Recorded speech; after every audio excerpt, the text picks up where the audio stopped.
Man, hit it, man.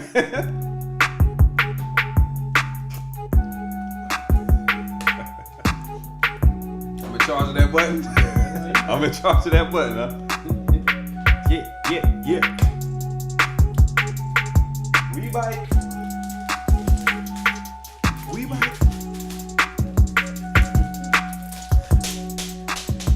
And we're back. It's your boy Ivy Joe. Hey, man. Just kinging. Back like I never left. And we are Hot Takes and Half Truths, recorded live in the JKM studios. Always. I guess, with that said, I guess we can just jump right into the happenings of yesterday. And go ahead and get into the going home celebration of the brother, Nipsey. Young Hustle. Nipsey the Great. Neighborhood Nip. Yes, sir. Yeah. And with that said, I mean, what are your thoughts on it, man? I watched the whole thing and I cried. The levees broke, man. Thanks to J. Cole and that Love Yours tribute he did. Gotcha. So the tears started there. And then, so yesterday I was watching this service. His brother spoke, what his brother had to say, his mom had to say, Lauren, everybody. And I watched the car all the way from Staples down to Crenshaw and Slauson. So it was, I don't know, man. I don't know why I cried, but it's like it's been building up for you for about a week or so. Well, yeah, but it's like what I mean, I guess is, I never met the dude. People die all the time. I don't cry, but I felt like just following him after all these years, since it was probably about 2012, 2013 when I first got introduced to him, and following him from that point, and like I say, just kind of tracking all the investments, businesses, books. Yeah. I think, and not to interrupt you, but I think that's the thing. And I was thinking about it over the week. What kind of drawed me to Nipsey, and it was around that same time, 13, 14. 13, 14, 15.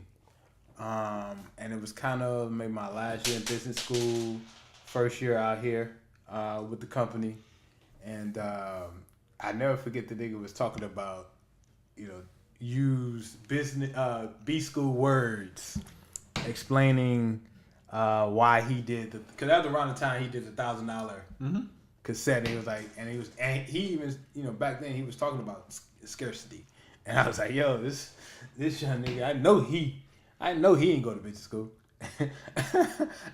I'm learning about that shit now, although I kind of knew about it as well from my small business background, my entrepreneur background as well. But at the same time, it was like a salute to him. I was like, yeah, niggas learning that shit, and I could appreciate it. He's employing it, not just learning it, but he's saying like, I'm gonna put this out here, and even though it's so far left from what everybody else is doing, it's like I know they're gonna fuck with it because, he had a point. Once you put a quantity on something, once you put a limited quantity, that's where value is perceived. And usually that urgency goes up in people, and it's why you used to have all the craze around Jordans and stuff. Yep. You can't just walk to the store and get these. They only got a certain amount per launch, and that's why they were so sought after, and why people stand in line and used to stand in line and wait for these shoes. But Nike's gone astray. Yeah. They didn't stick to the marathon. They didn't stick to the blueprint, man. So. But yeah, so rest in peace to Nip, man. It was a beautiful, beautiful ceremony. Everybody kept it real. I loved that the preacher quoted his song. I loved the fact they were playing his music. They didn't censor nothing. It was you're gonna get the real, the raw, and then that procession all the way downtown. Like I fell asleep. Fell asleep with my son. Woke up and it's still going. I was like, oh damn, they made it to the store. Yeah, okay, bet. Wow. And it stuck with it. So it was about 10 o'clock last night when they finally actually got to the store. So I think it started around, the hearse left around, it had to be 4 or 5 in the afternoon. So it took them 4 or 5 hours to go 25 miles. Wow. But that just goes to show, man, how much love he had out there. Yeah. I think I tweeted, man, I said Nip got more people at his funeral than 45 had at, some of his addresses in D.C., and there's something to be said about that. There's something to be said about that, man. The president can't even get, 20,000 people to come out. He had 20,000 in attendance at Staples, plus the streets were just lined with people, especially the closer you got to Slauson and Crenshaw. So shout out to him, man. Gone too soon, but, the lessons, I heard them. And I hope that, people aren't just capping right now and, kind of getting on this, the train because it's been pretty big in the news and stuff. But I hope people actually take the time to listen. Yeah. And, to some of the lessons and some of the things he was actually saying. And we also said it in the past, though, that, prior to that, one of the goals of this podcast was to kind of do the same thing, to kind of, educate, inform, enlighten the masses. So, again, I said it last week, I reiterated this week, we're going to do our part to keep the marathon going. There you go. So, with that said, I guess we could fall into, recap of your week, my man. Work, and no sleep. So, so more work. I've been getting those emails. I wake up to them emails at about 6, 7, like, yo, this nigga does not sleep. Yeah. I mean, I did it before anyway, but it was like at my leisure. So I had, even though I wasn't sleeping, I could still kind of decompress, come home and watch a game for 3 hours and not do nothing, not think about nothing, But now, ain't no more of that. Yeah. So try to drift off, and the little man wake up screaming, punching me. So, it's tough love. Definitely. I thought tough love went one way. I thought it went down, father to son, but he's... Right now, it is that way. Yeah. Right now, he got the upper hand. Yeah, yes, he does. As far as for me, man, it's pretty much the same. I mean, outside of yesterday, I had to go to the dealership of the new ride, and everything all right? It's cool now. I mean, but it was just a little bit of back and forth. Oh, okay. That I didn't really. I felt like it was not my responsibility, and I guess apparently they agreed. But initially, they were trying to get me to come out some more money, and I was like, "Fuck that." So you did get it from a dealership, though? Yeah. Okay. I didn't know if you got it private off of somebody. No. It came from the shop up the street. Okay, right there on 45th. Congress. 45th. Oh no. Okay. All right, for sure. Yeah. For sure. So, but long story short, it worked out. There you go. I'm glad, man. So and you're down 2 wheels, so you need everything to be right, man. You can't be out there riding. And to show it was no hard feelings, I went on and purchased something additional from the dealership today. You got you a vest? Nah. Just so I got a helmet lock and some new grips. Okay. It was fucking the grip the bar grips. The standard grips make your hands sweat. And I wasn't used to that on my last bike. I thought, I was like, I didn't understand the usefulness of aftermarket grips until then. Yeah. Until just now. So I was like, to show that there ain't no hard feelings, I go ahead, I get something. Okay. So, I'm just hearing, because I rode crotch rockets, man. So. Yeah. It wasn't no comfort on the crotch rocket. Oh, so I'm hearing all this, and I'm trying to empathize with you, but it's just like, man, I drove from West Palm to Orlando, boy, and I got up there, and I didn't think my legs worked no more after that trip. So I hear you, man. But that's the whole point. That's why I got what I got. Yeah. And I was like, I didn't want to be uncomfortable. Yeah. You know what I'm saying? That's what they're made for. I mean, they are made for the long haul, whereas crotch rockets are not. They are made for they are not made for the marathon. Let's put it that way. I mean, they're nice looking though. Yeah, they're nice looking. Yeah, they look nice, but they're a pain in the ass, literally, to ride. Yeah. Literally. So, we'll jump to it, man. Okay, and then to kind of, I guess, finish out the Nipsey talk. We go ahead and pull up another one. I'll let you go ahead and lean into this one. Well, so we're pouring up now. I introduced it a couple of weeks ago. Yeah, but we didn't drink it. We didn't. So this was a celebratory gift to, not gift, but I bought it in celebration of Conor McGregor's retirement. Seeing as how this is his. Is he retired? I don't fucking know. Is he retired? I mean, because you brought that up, I just so happened I was listening to one of those clips from Joe Rogan. Set me up. And they don't feel like he's actually retired because they say he's training now. Well, all he said was he was retiring from MMA. I mean, from UFC. Okay. So what you trying to say? He never said he was retiring from boxing. He never said he was retiring from MMA. He just said UFC. He said he's tired of the UFC's trying to toe that line where he's the bad boy, but it's like, but he has to be a good guy. With his antics, aren't appreciated. I guess he's got to take that up with the law though, and in the bus services that he's throwing chairs at. And shit.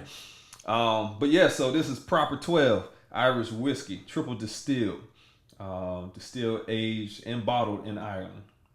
I ain't got no 20 years or nothing like that, so this shit probably younger than my son. So with that said, shout out to Conor McGregor. Wish you all the best in retirement if you are truly retiring. But we're going to pour this up for Nip, though.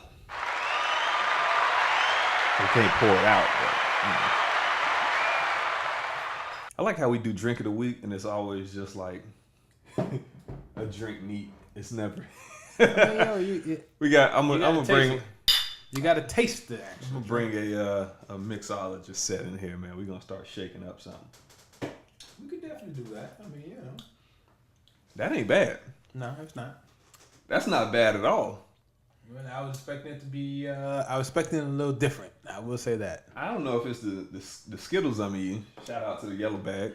Nah, but that went down smooth as a motherfucker. I was expecting it to be a lot like Jameson. It's a little better than that. No, it's a lot better than that. That was smooth, bro. Looks like you about to pour up again, man. Bobby just down this. It's that smooth. I didn't pour a lot. I mean, obviously. In solidarity with my co-hosts. Well, there it is. For Nip.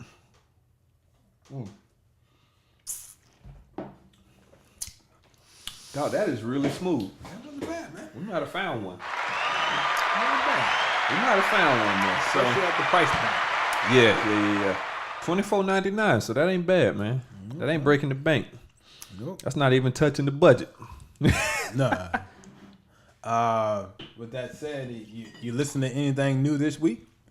Nope. What you listen to is still Nip. Cause I went back and listened to Slauson Boy too. I definitely rolled up to the dealership this morning, bumping that Nip. Yeah. Nah, man, it just hit different right now. Unfortunately. Yeah. Unfortunately. But I'm glad people are, again, I'm just glad that the awareness is there with him. I'm glad that his album started charting. Victory Lap made it to number 2. I don't think it ever charted that high, but the fact that it got up there, it's unfortunate the circumstances. But again, he said he owned his master, so I believe him. Yeah. So you all the money, man at his word. Yeah, no doubt. So all the money should go to his fam or to his estate, his business. He's got partners and everything else. So, but hopefully, they do the right thing, break the fam off because he got kids, got his girl. So yeah, man. But that was that. So, like I said, good one gone too soon. Final applause for the man Nips. Yeah. So what we got, man? What's first on the docket? Next on the docket is Final Four predictions. I did fantastic. You did, man. I did standing. Yes, you did. All right. I don't know how we're gonna do. We got to make a tradition out of this or something. What's that?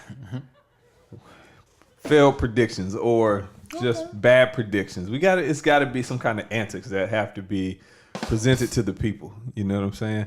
So maybe when you lose, when you make a bet on the prediction, yeah, it's got to be something. I don't know. I mean, we can think about it, but what do y'all think? Y'all let us know what we should do. If somebody makes a prediction, if we make bets, how should we settle our bets? I'm all about shots. Yeah. How should we settle our bets? Y'all let us know. So, but we got to do something. Yes, and hit us up at HT Squared Pod on IG and Twitter. Yeah. Hot Takes and Half Truth podcast on at YouTube and at SoundCloud. Or, like I like to say, if you're truly new school, old school, you can hit us up at the email at htsquarepod@gmail.com. There you go. Whatever works for you, hit us up. Whichever one, man. More stuff coming soon, so we'll be available across pretty much every platform eventually. But we've been busy. So with that said, I mean, I'm not gonna make it seem like I was Nostradamus or anything, because at the end of the day, I was just seeing the TV as they were. You know what I'm saying? And I thought there was going to be an ugly championship game. And it ended up being a pretty good one. Yeah. Well, so to what I say to that is, ain't no damn tea leaves. One team lost by, they had the game. They had it. Auburn had it. Yeah. They had it. But you fouled it. You fouled a boy on the 3-point last shot of the game. Yeah. Right. And a lot of people want to say it wasn't a foul, but it was a foul. No, that was a foul. He jumped into it. He jumped jumped into his body. Now, what we could say is that perhaps it shouldn't have got to that point with a double dribble. But being that it got to that point, it's like, it was a foul, man. Yep, absolutely. The boy stepped up to the line and hit 3 of them. All three. 3 out. 3 of them. That's all you can do to him. And he didn't even take no time out the free throw. No. You got 10 seconds to shoot a free throw. He's shooting at 1.9. And then they even what was it? They try to ice the boy. Got to do something on the last one, and he came back in. Snigger. Ballin'. Ref didn't even blow the whistle yet. He just the ball rolled back to him. Yeah. So Yeah. But I like I said in the last episode, I would have loved to have seen Auburn win it, but I just didn't see it happening. Didn't see it happening. All right, well, it didn't happen. So, to summarize, I picked Auburn and Michigan. Yep, Michigan State. I picked Auburn and Michigan State. Neither Auburn or Michigan State made it. So, I mean, what do I know? I am the Hot Takes and Half Truth hoop expert. Yeah, you are. I am the hoop expert. Yeah. So, it comes down to making the play. And both of them had the game secured until they started playing sloppy. And literally with Auburn, it came down to the last defensive play that cost them the game. Because they were down, 10? Yeah, 10 with 2 minutes? I thought it was over. They probably a little more than that. It's probably 4. But I was like, yo, it's over. I think. Well, they were down at 10, but they took the lead back. It was 2 minutes and they were up. Okay. I think they took the lead with 2 minutes to go, and that's when I was, up stomping around talking about ball game. And then it's like, oh, they got to shoot the 3. Just don't foul them. And then it's like getting beat deep, in football. It's like, dog, we can take anything. Anything. I think, like the thing that kind of, frustrated me was like, yo, man, this for all intents and purposes, going to be the last play. How you let the dude get away from you that much? Yeah. Going to the ball, I can see if he's going away from the basket, going, away from the guy with the ball that's inbounds him, but he's running straight to him. How you allow him to get that much separation? So Look, man, what don't come out in the wash come out in the rinse. So this is true. Big plays, big players make big plays, and unfortunately, a lot of people look at basketball in that sense that the superstars are often recognized for their offensive abilities. Mm-hmm. You know what I'm saying? And nobody gets credit for really good defense. No. So therefore, people focus and they train and they practice a lot on offensive talents and skill set, right? Passing, shooting, dunking, so forth. But that was just fundamental defense. It was fundamental defense that would have saved them. 2 is situational awareness. It's that you gotta know it's 2 seconds left on the clock, and they're gonna shoot a 3. You know it, right? That just that's just experience in the game. It's they're gonna shoot a 3. They're going for the win. They're not playing passive. They're not playing like they want to tie, but you still don't give them the lane. But it's like defend the 3 ball because that's what it is. And just sloppy defense, just poor defense in the defining moments, and we see what happened. They took advantage of it. When he threw the ball in, and like before he even caught it, I was like, "How you let him get that far away from you?" Like, dude, how you let him get up that far away from you going that way? Yeah. Like I can see if you're going away from the basket. I can even possibly see going, on the other side of the rim, away from the inbounds guy. But going to the inbounds guy, like, nah, bro. How you let that happen, man? Poor defense, man. That's all we chalk it up to. So they lost. Michigan State lost. My predictions were 0% accurate. Now, I will say, going into the championship game, I felt like I was more on the Texas Tech bandwagon. But I thought number 11 for Texas Tech wasn't going to play. He was the one that was injured? Yeah, he the one that got injured towards the end of the game. Because I was like, man, them dudes, the one thing I would say about Texas Tech, and I find that very interesting about them, and I'll double back to that. But the one thing about them that I noticed about them from like the Elite Eight on in, them boys is long and athletic. Reminded me a lot of that 06 LSU team. Just athletic cats. Yeah. You know what I'm saying? And very long, and guys just couldn't get around them. Mm-hmm. And when they got to the rim, block party. Had someone like 11 there. Just that was block party. Titus, Tyrus Thomas. Yeah. That was his role. Yep. On that team. But I didn't think he was gonna play. But long story short, it was a close game, and my original pick pulled it out. Your boy, he lost a lot of money in that game, but Cover, Texas Tech best player. Okay. I think his name's Jared Culver, something like that. Coming into the Final Four, he was like rated as like the 5th best prospect coming in. Okay. Yep. Yeah, he lost some money last weekend. He lost money. Numbers went down, huh? Oh yeah, he lost some money. Placement might have went down in the draft. Yeah, he ain't number 5 no more. Yeah. Well, he'll still get drafted though, but so it's all good. The interesting thing about it that I just to kind of get back to my earlier topic, they had 2 grad transfers on that team. Mm-hmm. That actually. Did one come from Florida or something? No, one of them cats came from like North Dakota, like the white boy Moore. Mm-hmm.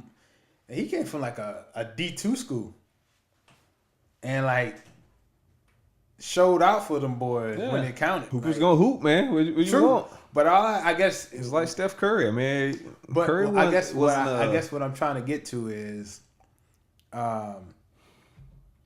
in college, even though Duke had all those young boys that's gonna be top 5 draft picks, it does pay to have older, mature, experienced players. Cause that was an old team, in Texas Tech team. Cause I think they went to the Sweet 16 last year. Mm-hmm. That was an older team, and it was just their time. Yeah, sometimes I mean. It comes down to small plays, man. Like games are competitive games that never won off of like just big plays. It's off of who can lock in and who can lock in and do the small things well. And if you're rebounding well, if you hustling, getting on top of the ball when it's loose, those are the things that at the end of the game, it's like, well, they won by 3, and it's like if you would have got 1 or 2 more rebounds, right? Yep.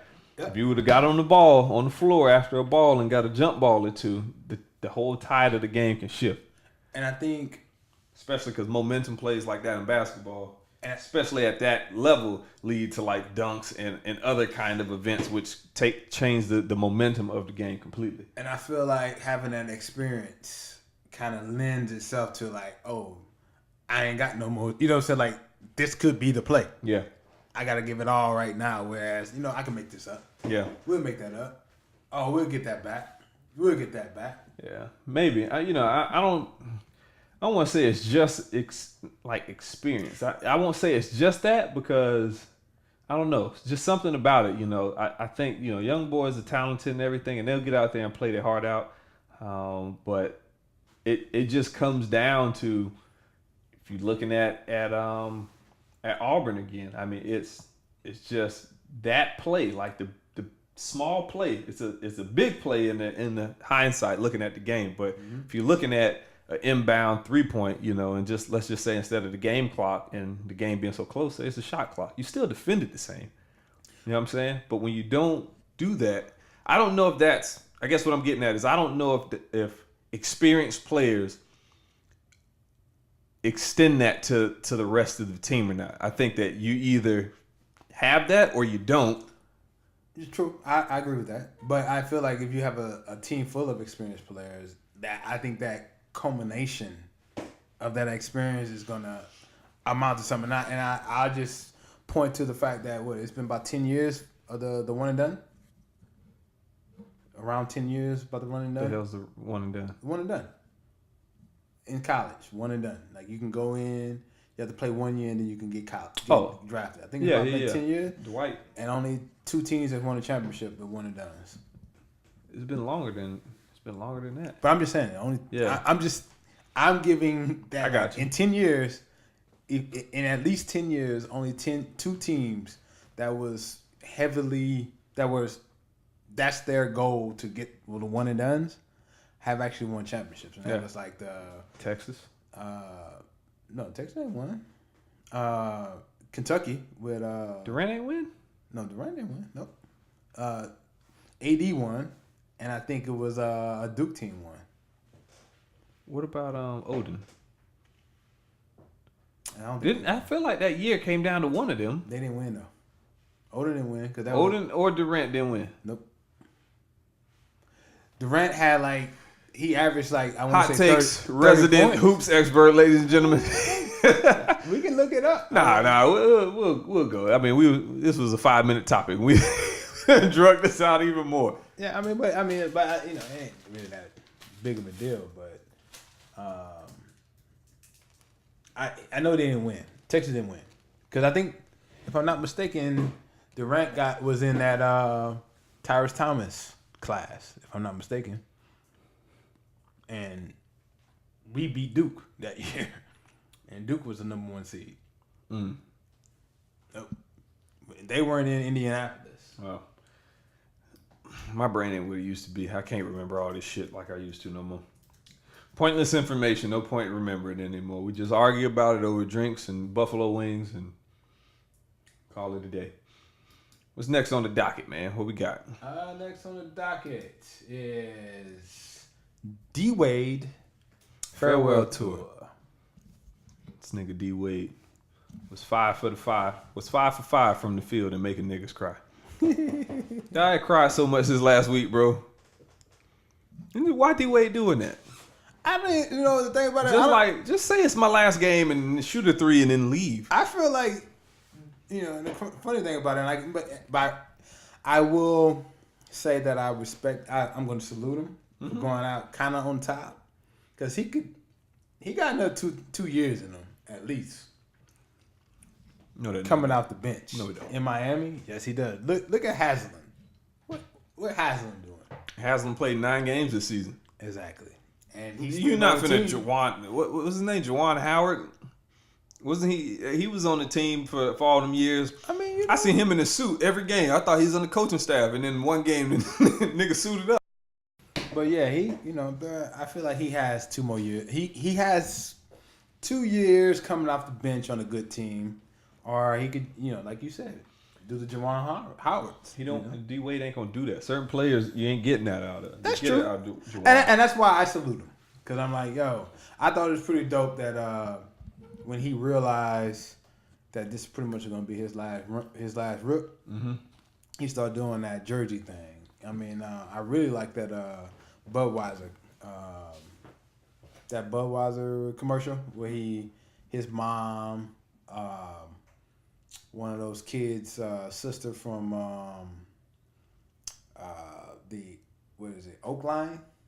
Oak Park. Oak Line shooting. What was up there? Parkland. Parkland. Yeah. I really liked that one. That was kind of touching. And then then the cat that kind of like he motivated him to get out into the community and to better his life. And he gave him that fucking the jacket, like his first suit jacket. Oh yeah. That was kind of dope. So I mean, I thought that was kind of dope, and I also kind of was like, man, it's kind of fucked up that Melo didn't get a chance to, play that last game when they was in Brooklyn, and they kind of said that Melo never had the opportunity to trade jerseys with him. Yeah, it's fucked up. Like, that's kind of fucked up. Nah, it is. Ain't no kind of. It's fucked up, but it is what it is. It's just it's the business. And, yeah, it is. Yeah. Melo never won nothing, but I mean, he was just as, I won't say as impactful, but I mean, he was entertaining. He was just as entertaining for a lot of years. People were just as vested in maybe not as vested. He didn't have a county that was damn near his last name. That was like perfect for Wade. Yeah, it was perfect. But Wade County, like god damn. But yeah, man. I mean, it just business and the way business fell on Melo's end. So it sucks, but congrats to D Wade, man. Incredible career, 3 championships. Finals MVP. Yeah, he deserved it, man. He worked. Couple all defensive NBA teams. Nope. Few actually. He was he's definitely an all-time great. I mean, he's one of the best 2 guards. Arguably the best 2 guard to play the game. But he ain't better than Kobe. So I said arguably. I did say arguably. Yeah, I know, but I'm saying that just because I woke up to some damn D Wade fans all in my mentions on Twitter. The D Wade enthusiast fan club. Do we need to make a phone call? Is that what you're trying to tell me? Nah, I ain't calling, bro. Bro upset me with that, man. He gonna post some stats. Look, he gonna send me the stats. That's like it's basically says every time D Wade and Kobe played, D Wade, performed better. Oh. But it's like, I'm like, bro, but it's missing like you don't have minutes on here. I'm like, so Kobe could have played a fraction of the minutes. I said, you don't have wins and losses on here. I said, because the Lakers could have won every game.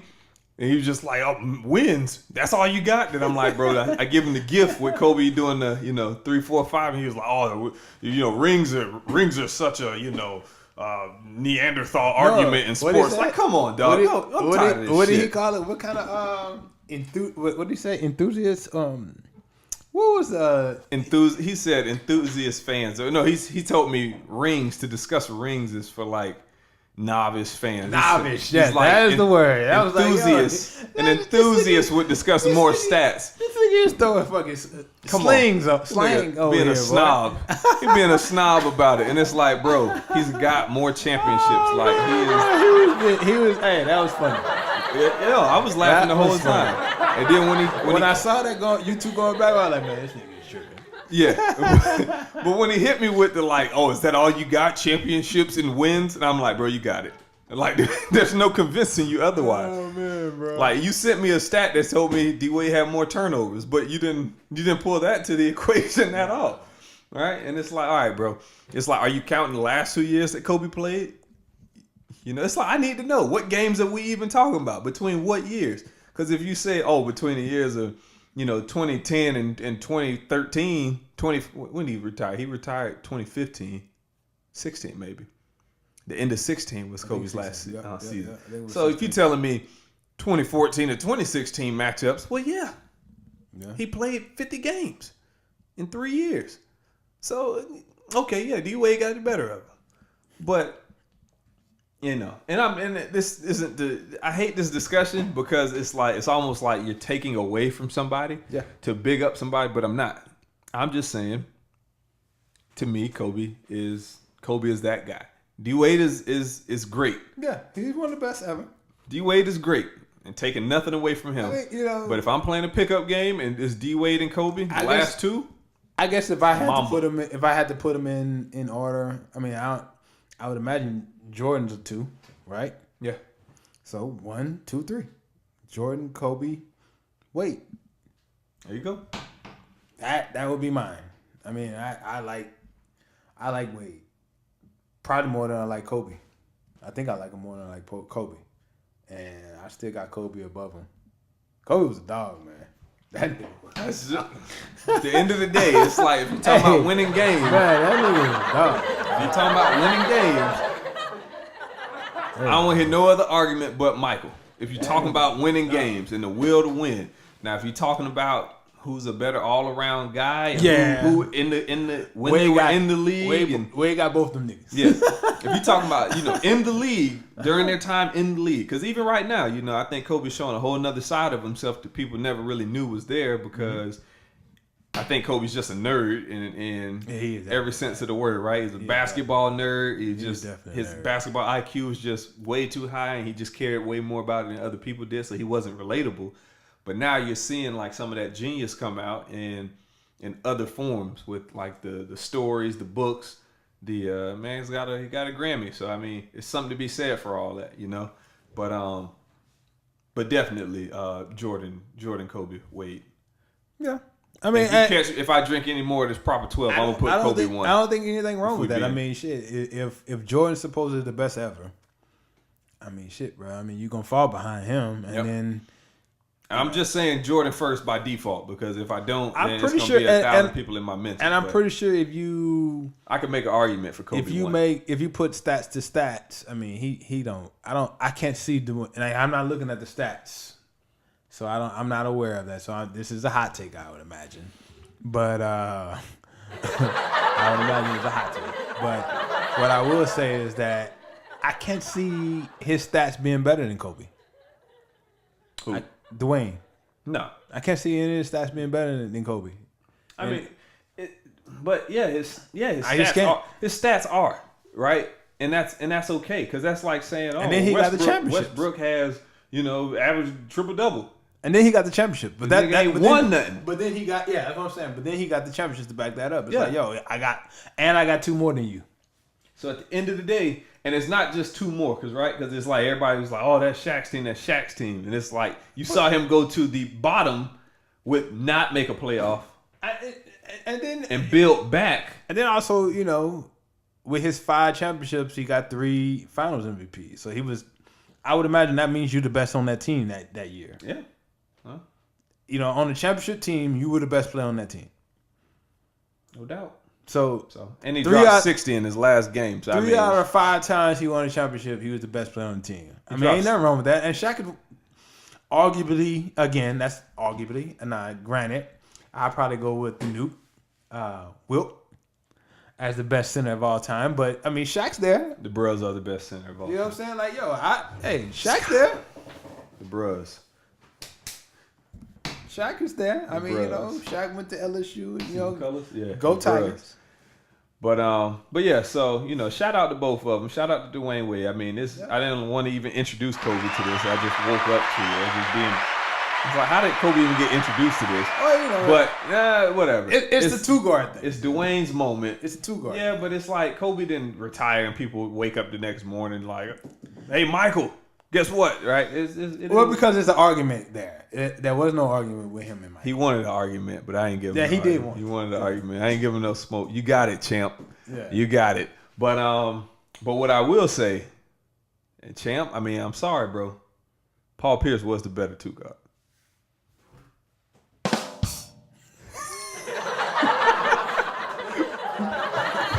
Oh, really? Paul Pierce is a fucking 3, man. What are you talking about? Paul Pierce was he? I don't think he was a 4. He won a 4, but he guarded T-Mac and Kobe. So that's because he was big. They need to put a big body. Because he has similar offensive capabilities. So you the baller, man. So I don't know. He might have. I feel like he was a 2. He scored too much. I think if you on the fence like that, the only reason LeBron is a 3, 4, 5 is because how big he is. But if LeBron was Kobe size, there's no way he'd be a 3. There's no way. D Wade is a 3, which he really shouldn't be. He should be a point guard. But because he's, I mean, that's what I meant. D Wade is a 2, but he should be a point guard. but he scores too much. Yeah, that's what that was. He scores too much. He was a scorer. AI should not be a 2 guard, but he scores too much, so you move him to 2. It's just what it is. So, given Paul Pierce's, offensive capabilities, I would say he was a 2, but he could have been a 3. I think he was a 3. Size-wise, he was, but I think again because he scored so much, I think they moved him to. I think for me and what Paul Pierce are we talking? First of all, are we talking the big 3 Paul Pierce? Because then yes, he was a 3. I'm talking big 3 and prior, not after, not the last 3 years. Paul Pierce, 3-4 years of Paul Pierce. I'm talking the first up until the championship. Okay, and maybe the year after. And the only reason why I say that is because Paul Pierce was never really athletic. Like when I think of Paul a 2, Pierce Melo got Paul Pierce body. That's what it is. They got that body where it's like you shouldn't be hooping. He wasn't, but you are good athletic, at it.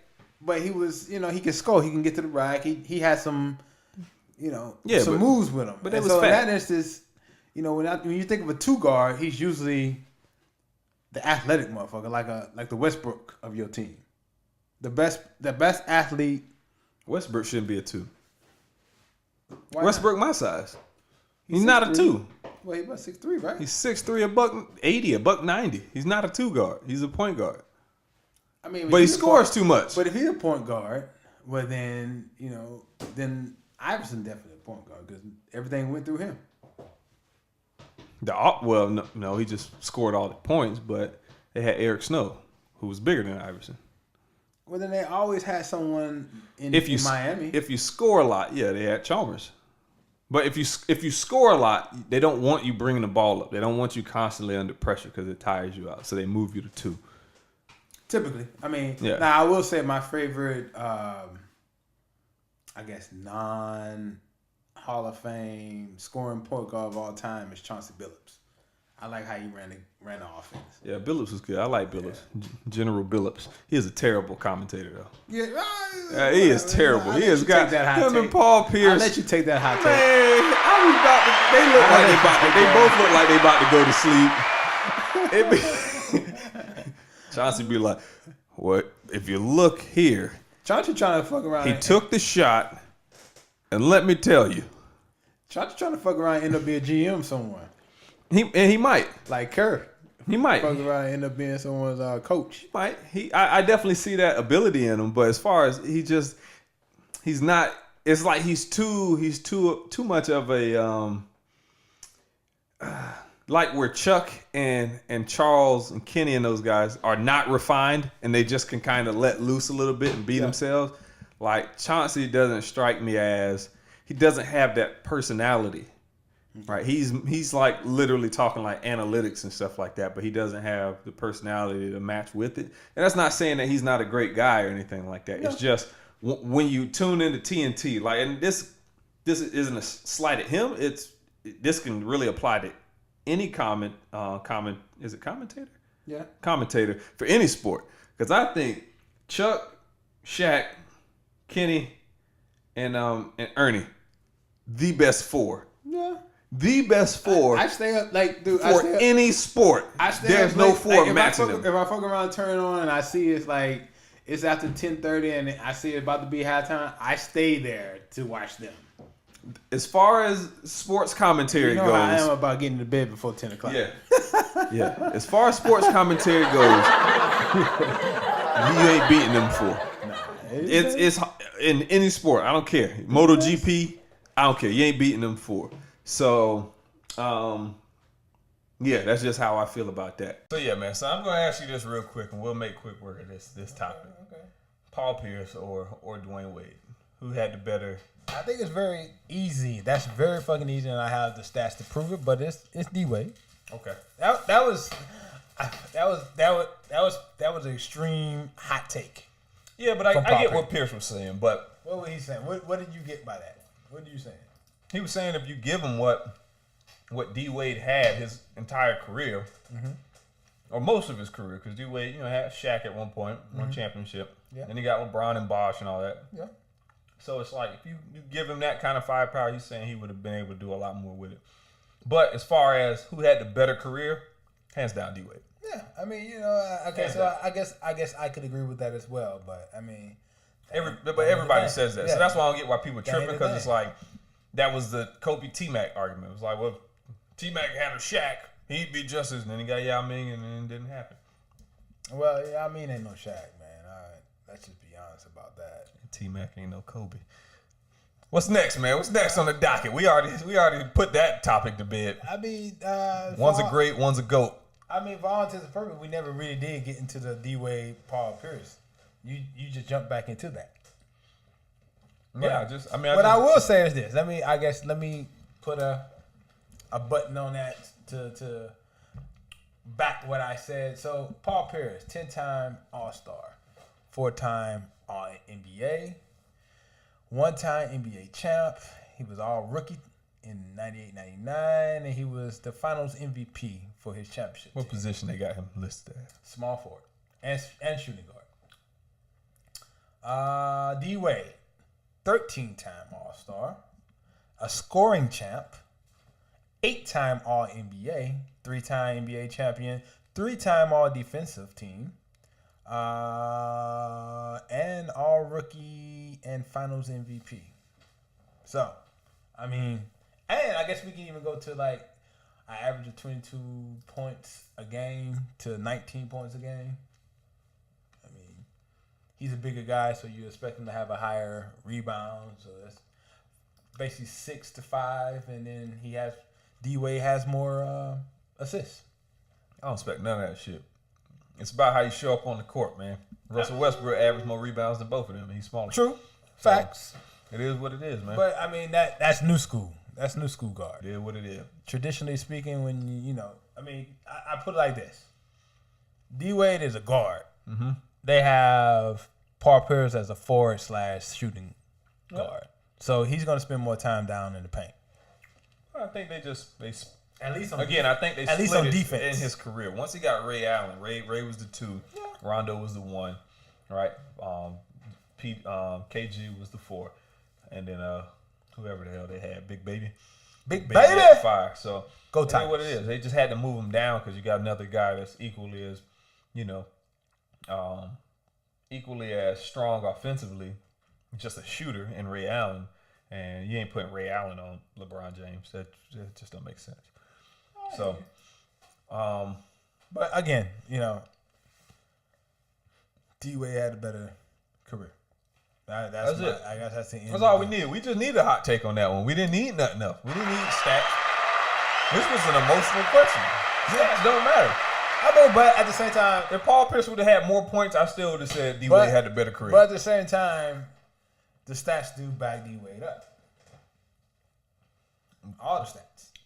Well, only one's important. So, what's the one important? Rings. Okay, well, I mean, he definitely got more rings. Rings. Because again, Westbrook is playing better than both of them right now, but he ain't got no rings. Yeah. So what are you gonna say? Is it all about just being a high octane player? No, it's about how can you take that ability and implement it and will your team to a championship. But I also feel like once you do have the ring and you were a key contributor, as both were, I mean, then it becomes about the stats. And at that point, either way you look at it, whether you want to look at who has the most rings, that's D-Wade. Who has the best stat? D-Wade. However you look at it. Yeah, but to even get to that combo, you got to have more rings. True. But I'm just saying, like, or at least comparable. You got to be if it was 2 to 3. It was, I just feel like in order to be invited to the dance, you got to have one. Paul at least has that one, so he's invited to the dance.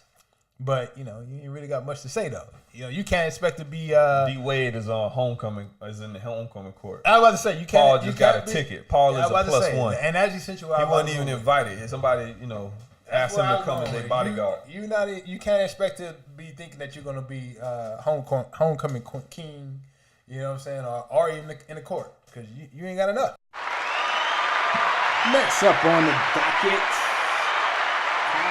Krover's letter to, I guess, white America. Man, I didn't even get a chance to read that shit.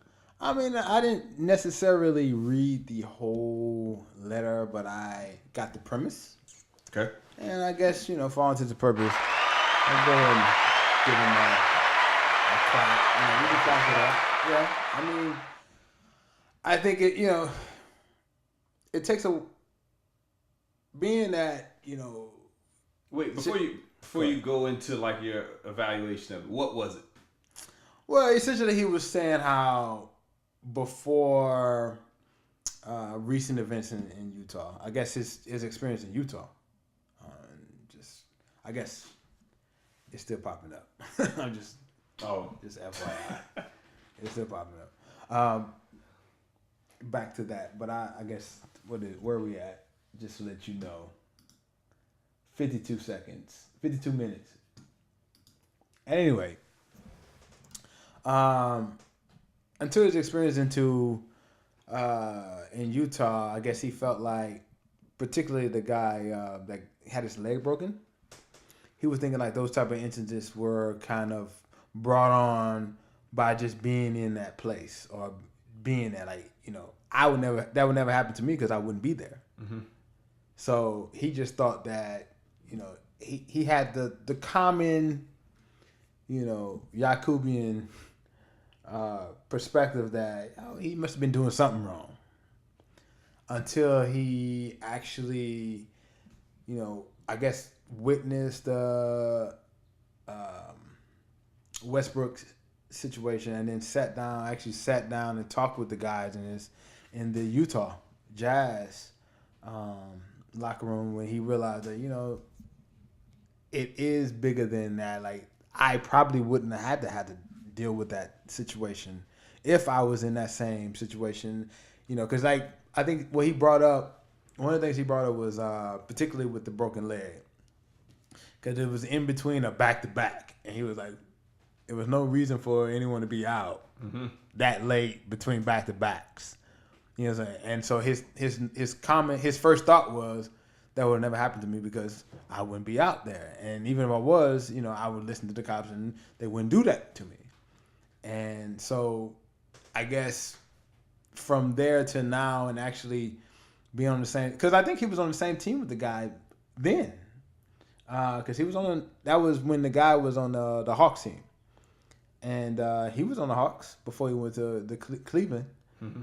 And I think between then and now, particularly over the last year, he was able to kind of talk to them and get a better understanding of, particularly that night when Westbrook had his issue in Utah, in Salt Lake.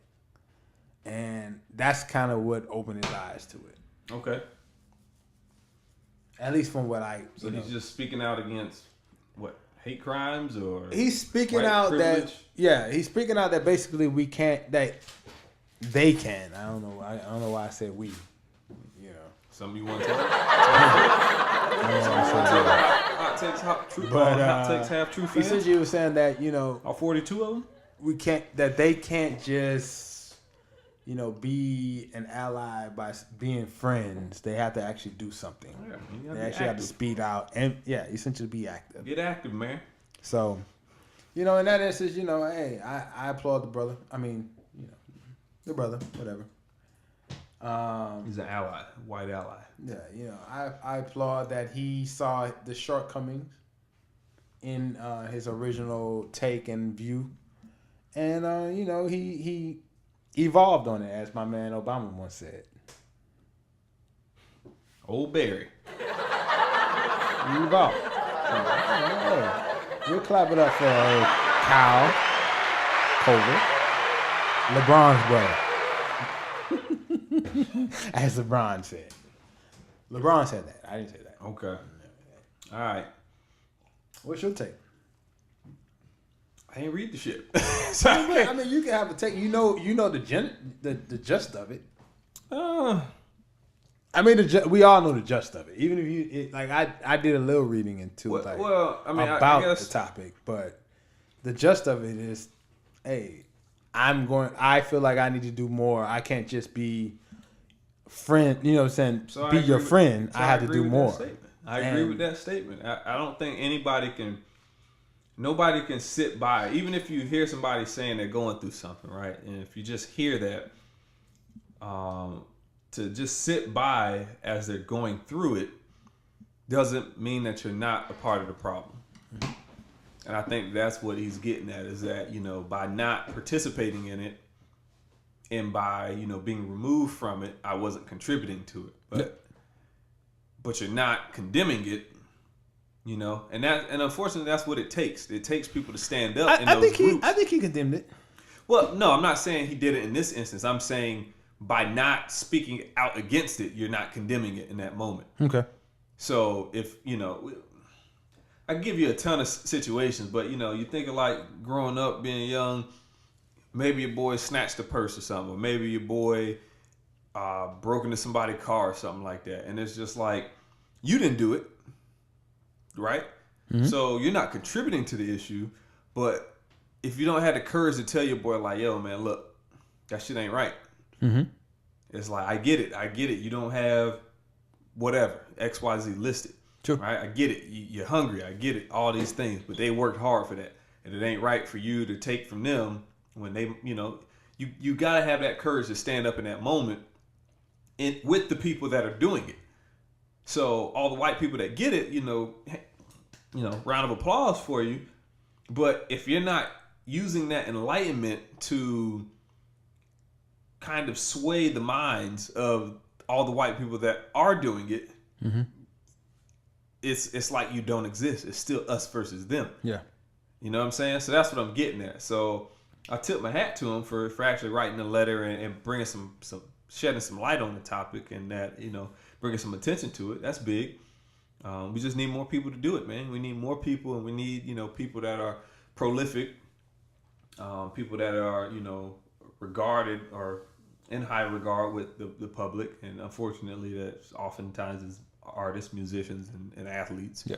So, but we need that, but we also need it from doctors and lawyers and everybody else as well. When you are in those settings with your family members that no one know about, someone has to, like, that ain't right. That ain't funny. Absolutely. Keep going. But, I'll go ahead and, I guess in that way, just we salute the brother Kyle Krover for trying to do his part on race relations in the United States and moving the conversation forward. Y'all saw the footage getting dark. Why y'all ain't say nothing, man? Why ain't say nothing to your boy? Why ain't say nothing to him? HT Squares fam, look, my hot takers. That's gonna be y'all title, man. Y'all label my hot takers. Come on, man. Yeah, my half truthers. Y'all gotta let us know when the footage getting dark and when this white box is popping up on my man's face. You know what I'm saying? Y'all gotta let us know. Hey, we trying, man. We trying. Oh, I just got one. I just got it one time. I'm trying to get away from it. Like, yeah. That nigga in somebody's scope, man. Somebody got it out for you. Yeah, bro. someone got me. You need to call back some of your Tinder base. Yeah, you gotta call them back, man. Oh damn, you got me. I ain't got no Tinder. They all good, baby. Hey, let me get it. Oh, never mind. It's right here. I was about to say, what you talking about, my it's boy? It's right here. With that said, the next topic. I know you want to hear. I know you want to talk about this. What's next? I'm not really a Lakers fan, but Magic Johnson stepping down. Oh, damn. Yeah, I didn't think that was down. I thought we were done with basketball. So sticking with sports, Magic Johnson steps down as president of operations for the Lakers. Yeah. This comes, if you read into what he was saying, before he had to make a very difficult decision. He said he was going to have to change people's lives. Change people's lives. Meaning that he was going to have to... Ching, ching.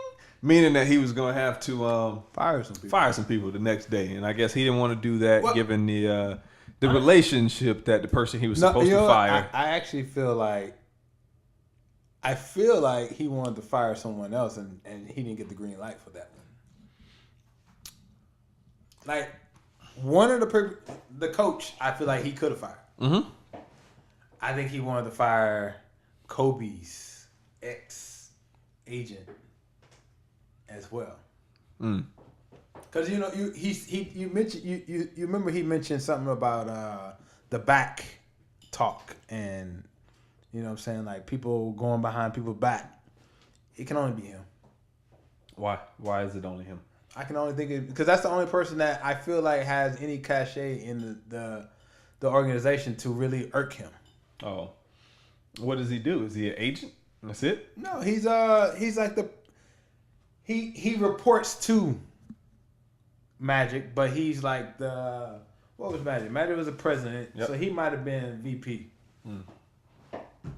But what they're saying is the reason why he has so much I don't want to say cachet all the time, but the reason why he has so much standing is that because he was Kobe's ex-agent, the Bus family loves Kobe, and Kobe still has a lot of influence on it. So it's like, I don't want to upset Kobe. Yeah. So he wanted, from what I'm hearing, or at least what I listened to this morning on Fox, what's Chris Carter and Chris Carter's show? I forget the name of that show. I don't know. But from what they said on that, he actually wanted to do that, but didn't get the backing to do it. And that's what made him be like, you know what? I have a good life. I don't want to deal with that. Because they were saying that, you know how I think everyone knew that Magic would be doing his own thing. You know, it's not necessarily a 9-to-5er at the job, on the job. And they were saying how Rob Pelinka, is that his name? Shit, I don't know. He was like the main guy behind. So where's Magic? Where is that? Where's Magic? Kind of starting the whole talking behind your back type thing. And I guess he wanted to get rid of that, and didn't hear what he wanted to hear. Well, in a 3-hour conversation. Well, we'll never know because he didn't say no names and he dipped out on their ass. So, hey, I think, what the hell do you think about this picture? Who is that? This is Jeannie Buss's daughter? avatar. This is her Abby. Okay, well, Jeannie Buss is, for an older woman, she's an attractive woman. She can get it. From what I've seen, like the pictures that I've seen, she's not a bad looking older, white woman. I ain't saying that she is, but look at that. Get some of that, Breeze. Get she some of that, did. little Drew. Get some of that, Drew. I ain't mad for old Phil. This is the owner of the Lakers. I ain't mad at old Phil wife locking that up for a while. I saw this shit. I'm like, this can't be her, is it? Hey man, Two basketballs. She in LA, man. They live a different life, man. Talk about it.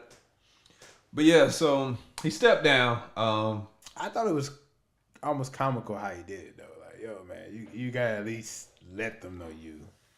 But that, he's trying to preserve relationships, and that's it's like, what do? Do you fire a bunch of people? You fire a bunch of people, and it's like he don't want to do that because she loves everybody, based on what you're telling me.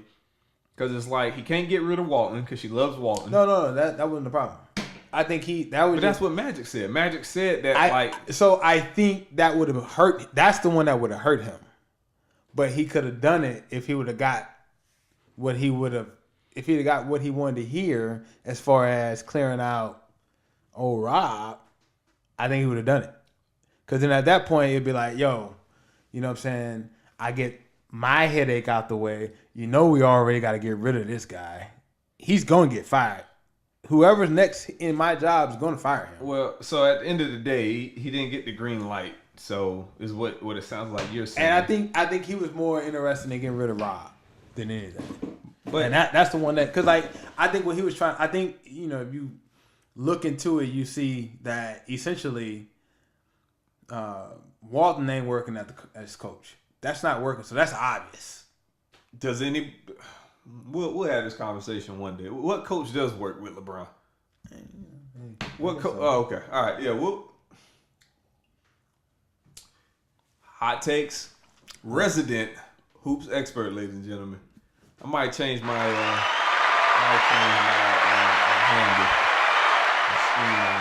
Instagram and Twitter, man. Yeah, because you know my HG sister, Square my Hoopers. sister found you because she was like, I was looking for the podcast and I found this guy. I was like, yeah, that's the co-host. Yeah. That's the co-host.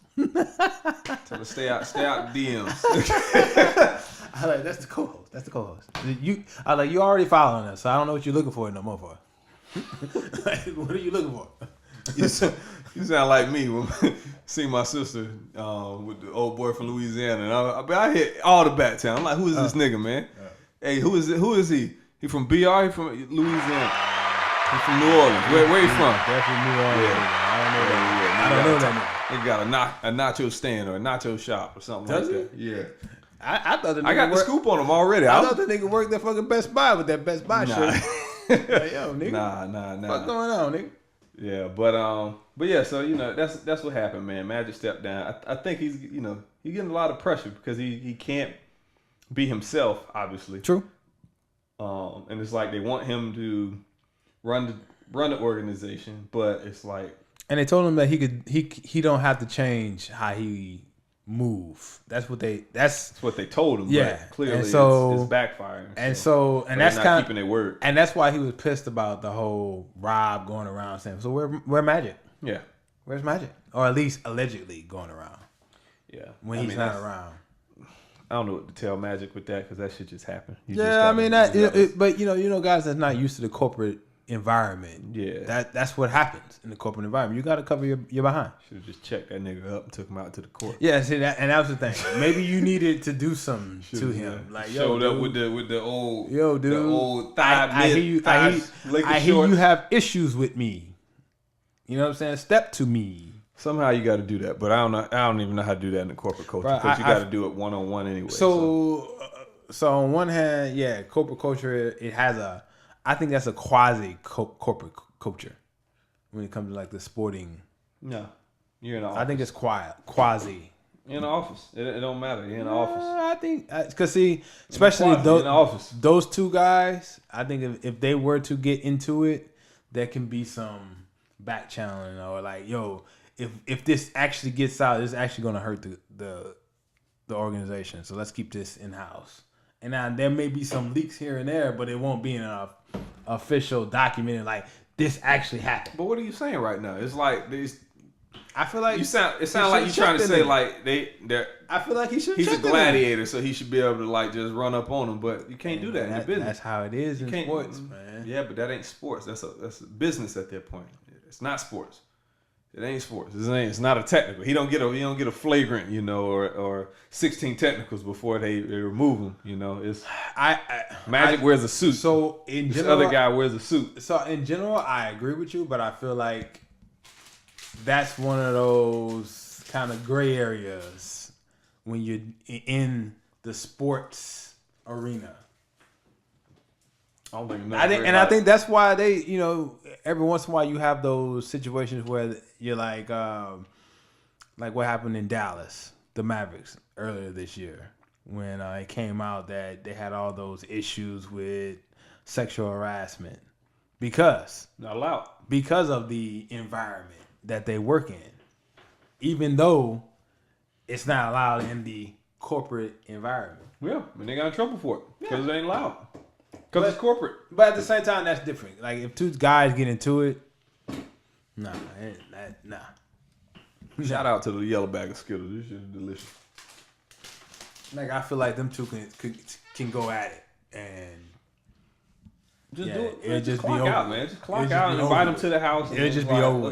What's up? Because, like, ain't no one really taking advantage of, like, no one is not going to be held back because of the other in that instance. Like, Rob ain't gonna be held back by Magic, and damn sure Rob ain't gonna be held back by Magic. I mean, Magic not gonna be held back by Rob. I'm about to say, you just said the same thing twice. Damn sure, Magic not gonna be held back by Rob, and the Bus family ain't gonna get in between either one of them.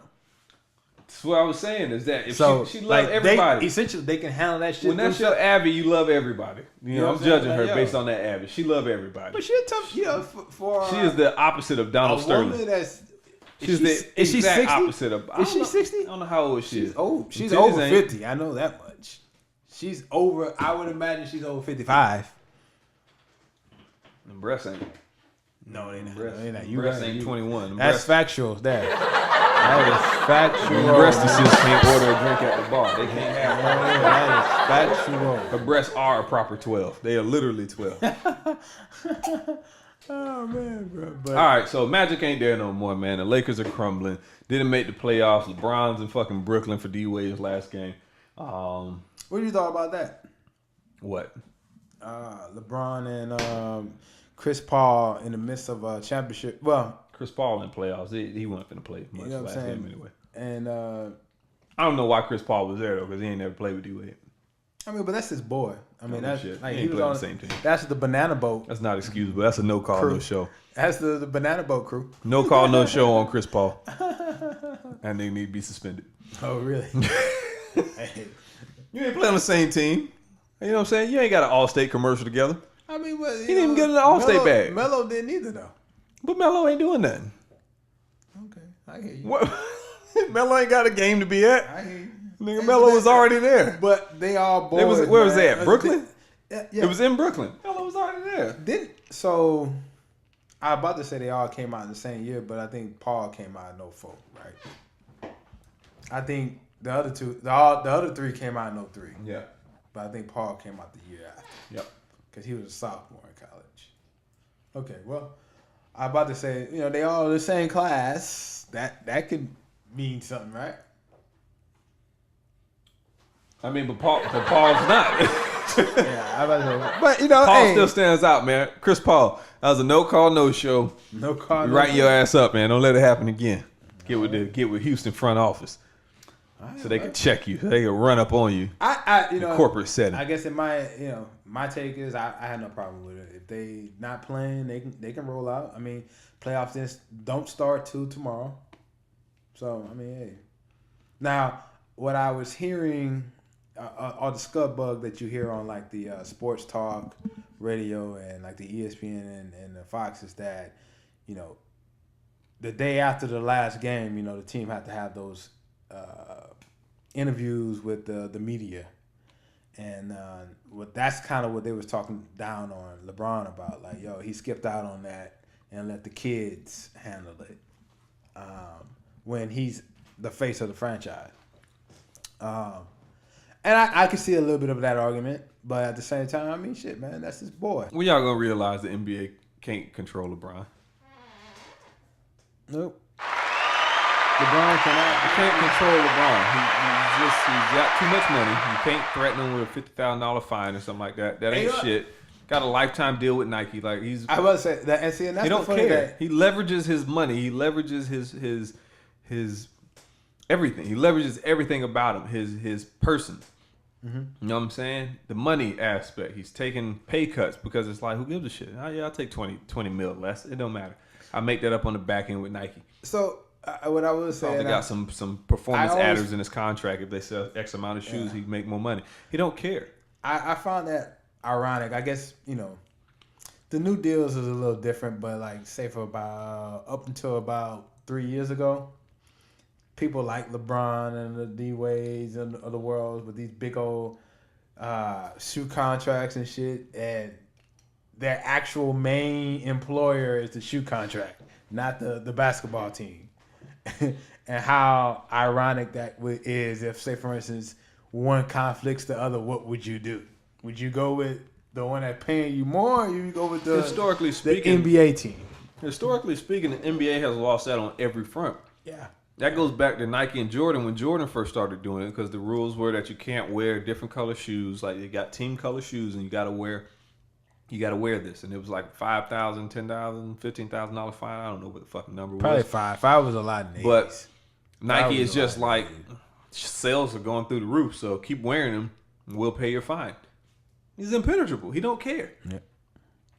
He didn't care. And LeBron don't care. Like he don't need money. He don't need no more money. He's giving it away. It's about his legacy at this point. Like, hey, I just want to do what I want to do. But you're not going to affect his legacy by saying he missed an interview. Well, when I say legacy, I mean it's more about outside of basketball now. That legacy. Okay. So he could care less about that now. Like, yo, man, I'm trying to win another 1 or 2 championships. This nigga trying to catch the dude running a mile so he don't lose out on $1 million. That's what he trying to do. LeBron is gonna be the athlete chasing nigga in the $1 million mile. Watch. In the illuminated vest, in the laser tag vest. I'm watching it. Yeah, is that the show with Tebow? Yep. I don't really like. I guess this is a hot take or. You mean this is hot takes and half truths. You don't gotta. I don't really like. You don't gotta defend or qualify a hot take. Just say the shit. I don't really like reality TV, man. Man, is that reality TV? I think so. I think that's a a game version show. of it. I mean, game shows are a version of reality TV. I mean, you got to do it. It ain't scripted. Bro, I don't watch the game show with the Asians getting flipped over and be like, man, this some good reality, right? You talking about the Ninja Show? No, the one where they like trying to jump and hold on to the thing and spin around. It's like an obstacle course. Okay, man. See, I don't watch any of that. Yeah, it ain't reality. It's a damn obstacle course. So it's like a padded wheel, and they gotta like make it. I forget what it's called. They got like 20 shows, all the same thing, but they call it different stuff. Asians love it. Yeah, I bet they do. But that shit ain't reality. Not to me. It's a game show. Okay. It's an athletic game show. People gotta try to run and I escape the guy. guess it is competition. You know what I'm saying? But LeBron don't care. LeBron out there to make movies and to make shows and all that. He's very successful in that. Shout out to that. Yeah. But I think he pissed off his not to make this about LeBron because this topic had nothing to do with him. Yeah. But I definitely think that he kind of with the AD situation that didn't go over too well. I don't think that was very well received by the youngins. And then, with the injury and everything, it's just that fucked up 2 different teams. Like, that fucked up my team, and I guess it technically fucked up your team. You're a Laker fan, ain't you? You're a Laker fan, ain't you? So they fucked up both our teams. Like for that better shit. or for worse. You know what I'm saying? Like, yo, bro. I mean, this nigga AD didn't play full on no more after the fucking All-Star break. Nope. Like, that's Ain't no bullshit, bro. Ain't no point. Why you say it ain't no point? How is it no point? What's the point? Because you're a fucking competitor. Now LeBron's NBA. No, you're not. You walk into this league saying you the best in the world. No, nobody said that, and that is offensive. He did say that. That's offensive in 2019. He did say He that. ain't say it this year. Yes, he did. Coming into this league, he said he's the best in the world, and he was coming in to prove it. Yeah, but he said that when he got drafted. I'm saying in 2019, LeBron's NBA, that's offensive. You can't say you're the best. Hey, he said it. There are no comparisons. Hey, he said it, baby. Rings, Champ said it. Rings don't matter anymore. You know what I'm saying? That is novice. That's funny. That is a novice, that's a novice sports argument. Enthusiasts argue offensive rebounds and turnovers. Whatever, nigga. For Whatever. enthusiasts. I don't. What we got with next, man? Magic is out, man. Thank you, Magic, for This is your topic. what this? Yeah, this is your We topic. we off base. I just want to talk about Magic. So next up on the docket, Miss West wants to be a lawyer. Kim K. My daddy was a lawyer, so I don't know if that's funny or not. I mean, genetic. I don't believe in those type of genetics. All right, we'll see. But yeah, I mean, I put this on there just to see, to kind of offer you a parallel reality. Go ahead. In, Let's see what you talking about. in the universe. I want to see where you Kim going K with this. did not go. She did not attend an undergraduate. I was about to say, did she even go to college? She went to Pierce College or something like that. But she did not graduate. So That matters. with her not graduating and now having aspirations to become a lawyer, I thought it was pretty funny given the scandal going on in California or at some of the California schools with people paying their way into school, and said that this would be ripe for one of those situations. Oh, okay. You talking about that? Okay. I was wondering how but you realize that it was more than just California schools. Yeah, I'm not saying that it wasn't, but I know that there was a California school brought up in the midst of that. So Okay.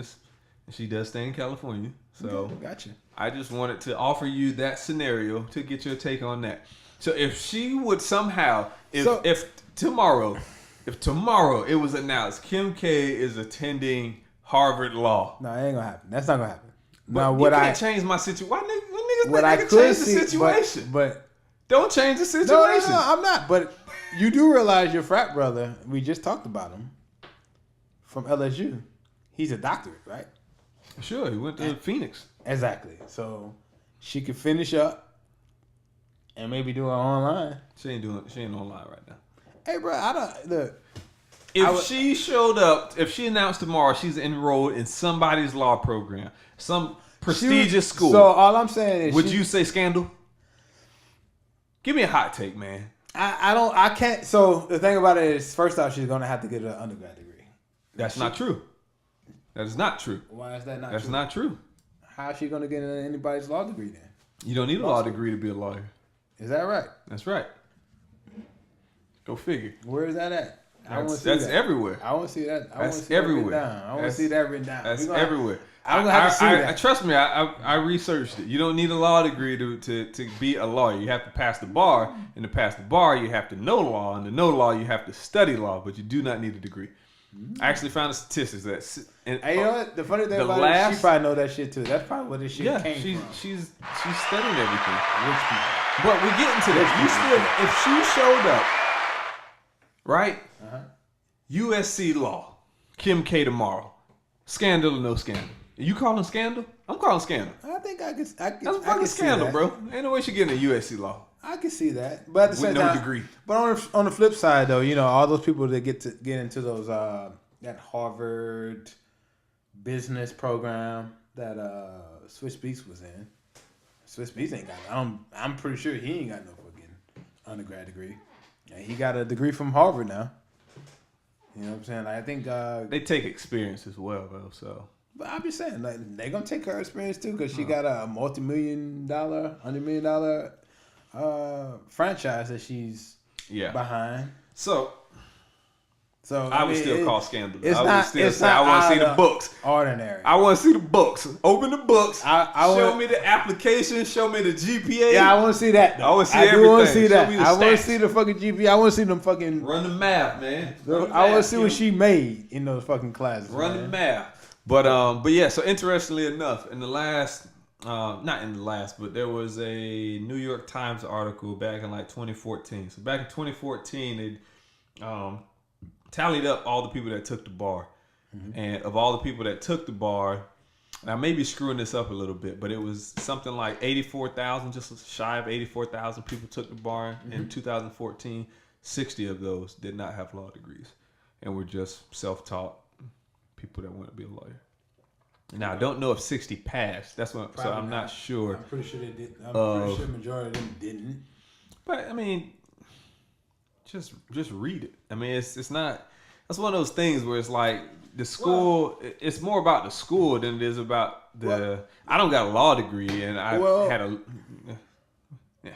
Well, I guess what I will say is the one thing that in my experience in business school and going to different, and it's funny because I had this conversation with some of my line brother, but some of the things that it came apparent to me was how institutions kind of tailor different aspects of their program to make sure that you succeed.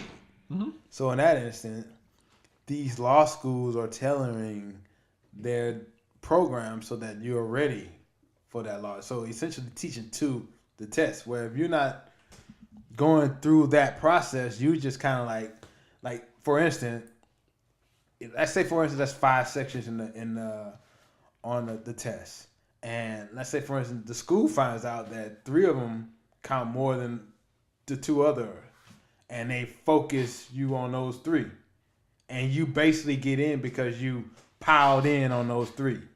And let's say for instance you on your own, you don't know that, or innately you don't get that.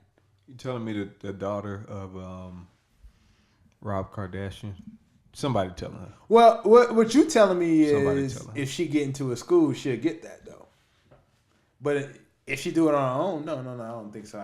I would expect. I'm telling you that I think, based on who her dad is, there's a family friend who's a lawyer that will give her the school. So what she's doing, she's gonna take the baby bar, and if she takes the baby bar, then that allows her to study for another 3 years. So that's what they said. They said there's like a entry level kind of bar exam, and if you do good enough on In that, California or in general? in general, Okay.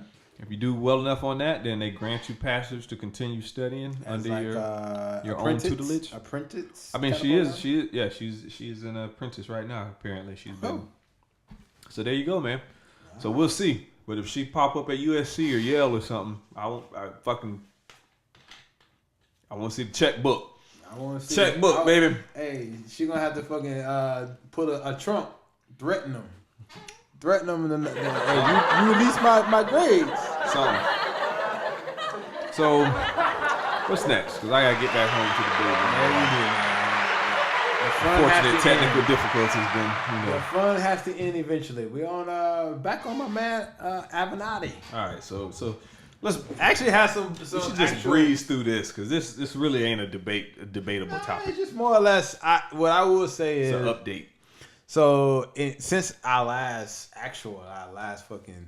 last week, he's actually been indicted on 36 additional counts. Yep. Fed charges. Which all can be classified into 4 groups, right? So you got Yeah. wire fraud, tax fraud, bank fraud.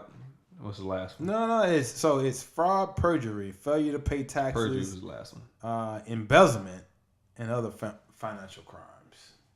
But I guess in looking into it myself, I guess the thing that kind of like he's a real douchebag. Cause like it's a situation essentially it's 5 clients that he stole. Like essentially the charges stem from about 5 clients that he stole millions from. One in particular is a guy. He probably not one of those individuals that you can completely cry for because he definitely was a criminal. But he had mental illness. He had mental problems, and while he was in jail, the correctional institution didn't take the proper steps because he tried to kill himself once, and they put him back into, I guess, general pop, and he was able to do it again. Like he jumped from like the 3rd story of like the jail, and the second time he actually paralyzed himself. And so I guess that's the one that really like touched me the most, in the sense that he was awarded $4 million. Yep. Back in, I think, 2015, if I'm not mistaken. And Avenatti received the money, but kept telling the man that they didn't get it yet. And I guess my question, and I guess why, what kind of struck with me was like, how can the fuck is that? How is it possible that 4 or 5 years can go by and the plaintiff not know that the county has paid $4 million for your claim? Yeah. And you know what I'm saying? Like, and this asshole is, I guess he did pay about $130,000 in that time frame, but still, it's like, yo, dude, that's $4 million. Yeah. But I mean, the way it happens is that money goes from one hand to the plaintiff or to the defendant or whoever he was in that case, right? Mm-hmm. And once one person hands it over, they wash their hands with it. They're like, all right, well, we paid him. Yeah. There's no escrow. You gave it to the lawyer who was managing the trust. But wouldn't that be something that like I said, for instance, if you and my lawyer in the same situation, and let's say the county of Palm Beach paid you on my behalf because I brought them to, is there no recourse for me to be like, yo, so go to like the county, like, yo, what the fuck is going on with? I'm sure there is, but he probably believed his lawyer when his lawyer was telling him the money ain't there yet. Money's not there. Money's not there. He did tell him. He told him it's not there because of something got Bullshit. boxed in the system, Bullshit. Right, in the process. So it'll be a little bit longer. And the crazy thing, it takes 60 days or something like that. So. I think the craziest thing is like, yo, all this came up basically this year. This hit the fan this year, because essentially the plaintiff, who is living in an assisted living complex and is on disability, needed him to like confirm that he didn't have his money yet, so he can continue to get his Social Security. Yep. But he couldn't do it, because if he did go on and say no, he didn't get it, but then he's officially lying in, And so that's why the shit hit the fan, because like he lost his disability. Mm-hmm. And so at that point, he had no other recourse but be like, yo, what the fuck is going on? And now you're not returning my phone call? Yeah. Like, dude. That's it, man. Checks and balances.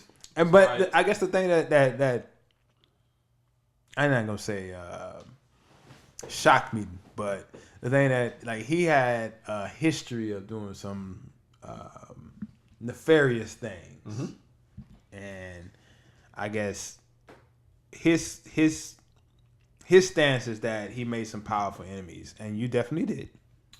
I can attest to that, but I would say that I don't know how he loses everything. But I guess what I'm going to get to is just like, look, man, if you know you got that in your background, then you know you can't be that motherfucker. Like, if you already know you got some shady dealings, you can't be the motherfucker up front with Stormy Downs every fucking night saying Trump's going to have to answer to this. Yeah. People are going to, like, people know your game, man. You did this to yourself. Clearly.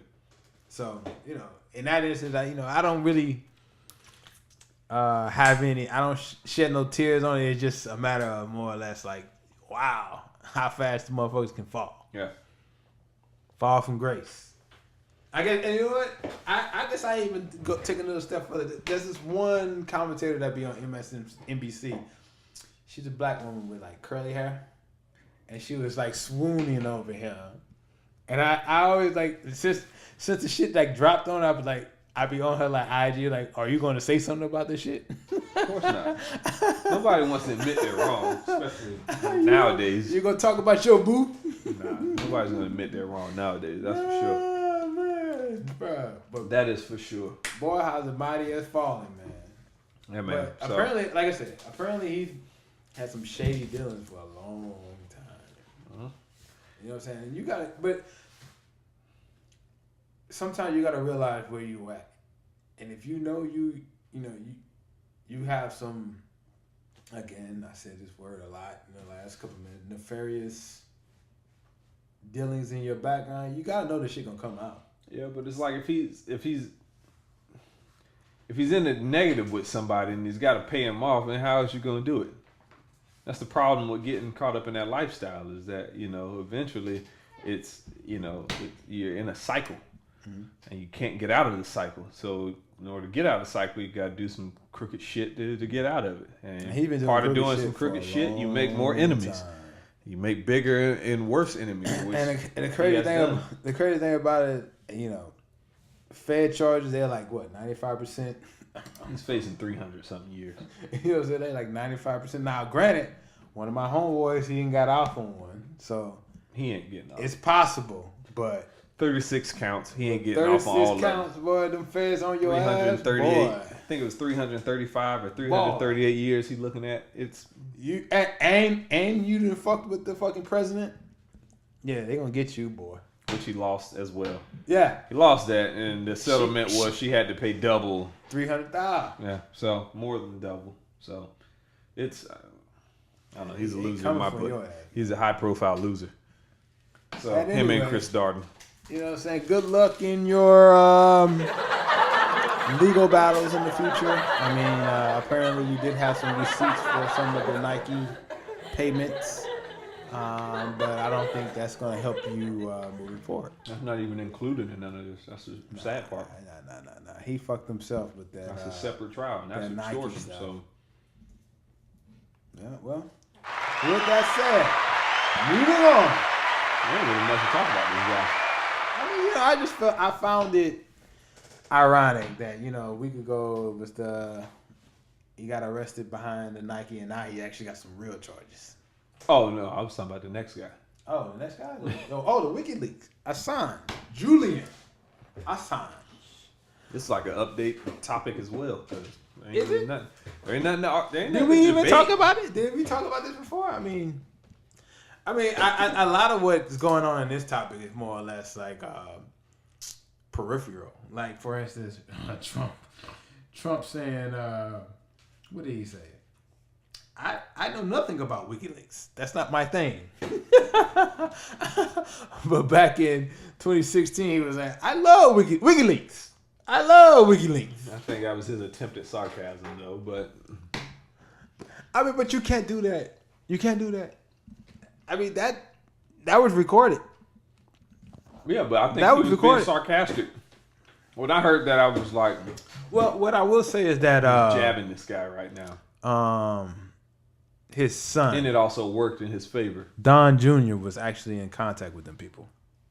And they have like evidence that from like emails and then him tweeting right after stuff from WikiLeaks. And they feel like while Trump may not know, his inner circle was definitely involved in that. And so that's kind of like, yo, but, and that kind of goes back, like, you know, in corporate America, like, just because the CEO say he don't know, if it happened under you, what's the deal? You still gonna take the L, ain't you? And he's the CEO, what right? role is his son, though? I mean, you know, but that's kind of, Donald Trump knows, first of all. He knows. Second of all, that's where they're playing it. Like, yo, but he's not, that's probably why he's not a part of the administration officially. I think one, like I said, he knows. Two, he ain't got a problem like sacrificing his own. So he ain't going down. He's not going down for nothing. Digging up Hillary Clinton's dirty laundry, he's not going down for it because he would sacrifice one of his own people before he took the fall. I don't think so. I think if they were not the first family, charges would have been filed against them. It's the fact that the president is in the middle of everything, and that's the president's son. Charges aren't being filed. Like it's so, like, for instance, I think it depends. It depends on the nature of it. It depends on, you know, how they acquired it. If you're just texting a guy and saying like, "Oh, you got that? All right, well, I'll pay you for it." Like, that's not illegal. Well, That's fucking paparazzi. I guess I even go a step further. Like, I think we both know motherfuckers that have been brought to trial, arrested and brought to trial on far less, like far more hearsay. You know what I'm saying? Like far less, but they just brought him to trial because, like, yo, can he defend himself? Yeah, but I would have a hard time, or I'm having a hard time understanding how the son is at fault for any of this. Well, it's more or less like, I'm not. So as far as like what his problem is, like as far as like Don Jr. or any of those guys' problem is being in contact with foreign agents. That's his problem. Again, but if he doesn't hold a position in office, it's not illegal. But he was a part of the election. He was a part of the the election team, campaign team. Yeah, he was a part of that. You still ain't told me what he did. So if nobody knows his official title, he might not have an official title. And that, again, that's how they're giving it up. That's how they're giving it up. They just were smarter. I won't even say that. It's just, this is the first of its kind where they were that blatant and sloppy, but it was like still. So collusion is not, like, as everyone know at this point, collusion is not illegal. That's not a legal term. You can't go to jail for collusion. No. But you can go to jail, or what is illegal is operating with foreign agents as far as giving information, taking information that's going to benefit you as far as getting elected. Like, they can't have anything to do with our election, whether that's taking funds or taking information. And they definitely took information. Just the mere fact of the tweet that Don Jr. tweeted about WikiLeaks and, oh, you want to see the emails? Here they go. And tweeting out WikiLeaks, the link in WikiLeaks. But all that is foreign, like, because WikiLeaks is not a United States. Think you're going to have a hard time pinning that on them. That's all I'm saying. I'm not saying it's right or wrong. I'm just saying you're going to have a hard time pinning that. And so I feel like don't lose sleep over it. So what I feel like is, if there was anyone else other than the first family, they would have brought their asses in by now. It's because of the whole, can you indict a sitting president. Contrast, proximity, his family, exactly. Proximity, his family. I don't know, man. Especially when it's those type of charges. That's kind of like you can very easily say that's political. Because that's pretty much what it is. It's all like it was all a political joust or whatever. Well, so I mean, to get back to the Julian guy, because he's the one that's in the news this week. You know what? Yeah. You know the funny thing about him? He essentially got evicted because he was an asshole. He was an asshole. He let his cat shit and piss all over the embassy, and he was Ecuadorian embassy. a rude individual. Yep. And they didn't follow any rules. So and then since you broke the rules, all right, well, we're going to let the Brits in here to grab you. Now the Brits got him, and now he's possibly facing extradition to the United States. He going to come. To get tried over here, which he didn't want. And I don't know the logic behind why he didn't want it opposed to another place. But because we're actually going to get him. We're going to we're going to throw the book at him. Whereas the other places probably, like, because I think the charge that actually started him going... Conspiracy. Running to no, it was a sexual assault charge. That's what made him jump bail from Britain. It was a sexual assault charge that he was scared of. But while in the mix of that, he was working with the I guess the once transgender I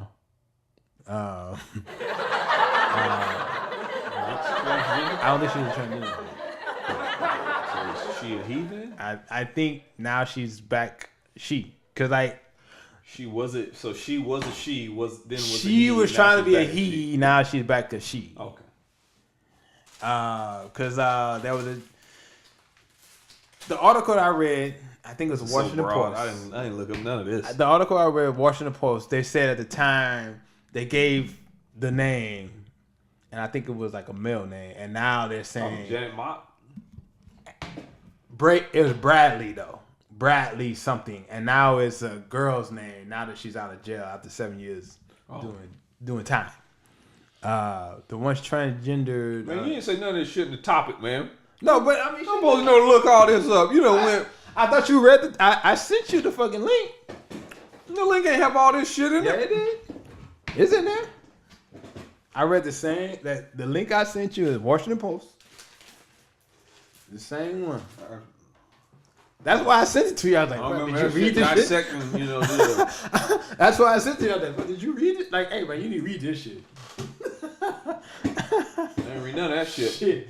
But at any rate, it was after that when that dropped. Because, like, the Obama administration was thinking about doing it. I mean, I guess they brought charges but didn't necessarily pursue it. But they were on the record, so when Trump got in, his administration pursuing it. Because Eric Holder said something to the effect that they didn't want the... Fuck Eric Holder. Rest in peace, Nip. That Eric Holder. Definitely. But he was saying that they had some misgivings about perhaps, there being some politicizing of the fact that now, that organization being a First Amendment type organization. And so essentially it could be... What the fuck does that even mean? It could be construed as First Amendment, like right to freedom to oppress. And they didn't. That's why they didn't pursue it. But I guess they actually brought it because it's been there. He's been worried about it since he's been there in 2012, 7 years ago. But that's why they didn't necessarily pursue it.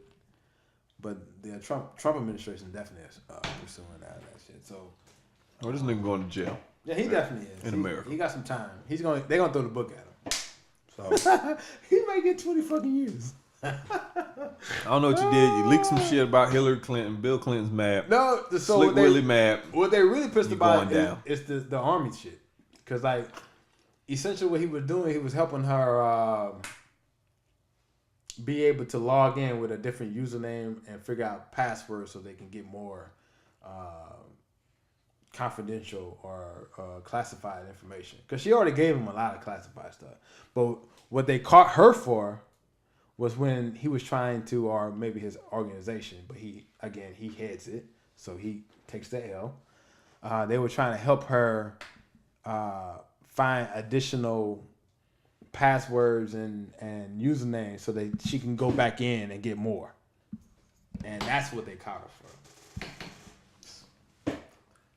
And so that's what he's gonna go. Cheat off the wrong nigga. And that's what she's gonna go. That's what he's gonna do 25 years for. 25, 30 years for it. Because they're gonna throw the book at his ass. But it may take a year before he gets here. I was gonna say, because I think they, you know what I'm saying, they already convicted him on the charge that they could convict him on, which was basically jumping bail. Going to the... He said he was not guilty, but they convicted him quickly. And they'll be back in court on the 2nd of May. But I just find that interesting because, like, he's been like a little thorn in people's side. And ironically, all this started because of about a year ago when the Russian double agent got killed with his daughter. So apparently the Ecuadorian embassy told him, you know, to kind of like stay clear of that shit. I was gonna say, what the fuck does Ecuador have to do with any of this? Well, see, that's a country in South America, and right that's at the equator, with and so and they said that's essentially iguanas, marine iguanas. And they said that's essentially why they was like, we had enough. Like, yo, if he wouldn't have been an asshole and wouldn't have been tweeting bullshit like what he did, because basically we're saying like he contradicted what everyone, you know, like what the Brits in America said, how Russia behind it.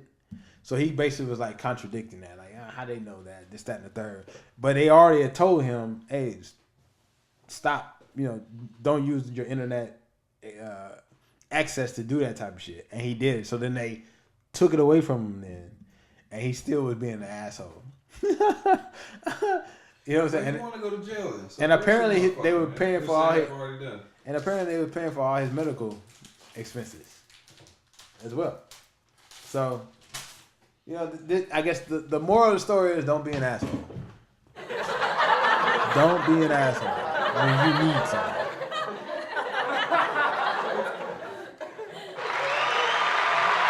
I guess to a lighter note, something that, you know, I'm a fan of.